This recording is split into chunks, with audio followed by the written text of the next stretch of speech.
Kidlat News Updates.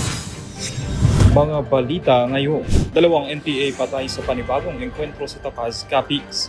Anti-corruption rally sa Mindiola at EDSA nagpapatuloy. Student beep cards na may 50% discount inilunsad ni PBBM. Ako po si Cesar Soriano para ihatid ang mga nangungunang balita sa buong kapuluan. Ngayon, Patay ang 2 miyembro ng New People's Army o NPA sa armadong engkwentro laban sa militar sa Barangay Katipunan, Tapaz, Capiz nitong Sabado, Setyembre 20. Nagsasagawa ng combat operations ang 82nd, 61st at 12th Infantry Battalion nang makasagupan nilang humigit kumulang 7 miyembro ng Komiteng Rehiyon Pana.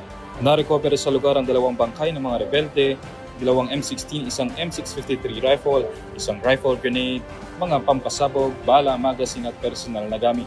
Matatandaan noong Setyembre 13, nasawi rin si Christine May Capaducio, isang babaeng medic ng CTG sa engkwentro sa Barangay Lahu, Tapaz. Nagpapatuloy ang kilos protesta sa Mindiola sa Maynila at sa EDSA People Power Monument sa Quezon City ngayong hapon. Marami sa mga lumahok ay nagmula sa malawakang rally sa Luneta Park na dinaluhan ng higit 50,000 katao. Matapos nito ay dumiretso ang mga rallyista sa EDSA bilang bahagi ng Trillion Peso March na inorganisa ng church groups at civil society groups.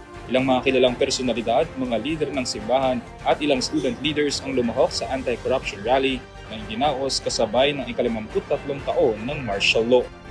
Pinangunahan ni Pangulong Ferdinand Marcos Jr. ang paglulunsad ng student beep card na magbibigay ng 50% na diskwento sa pamasahe ng mga estudyante. Sa kanyang naging pagbisita sa Light Rail Transit o LRT2 at Legarda Station sa Maynila, ininspeksyon ng Pangulo kasama ang ilang transportation officials ang beep card encoding area kung saan nagpaparehistro at nag-a-apply ng student beep cards ang mga mag-aaral. Epektibo ang 50% discount sa LRT1, LRT2 at MRT3 habang may 1-year availability ang student beep cards na maaaring i-renew or i-activate kada school year.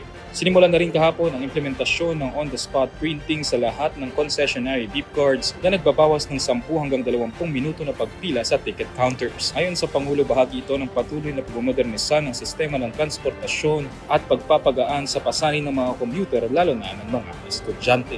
Para sa Kidlat News Channel, ako si Ren Zelenon, nag-uula.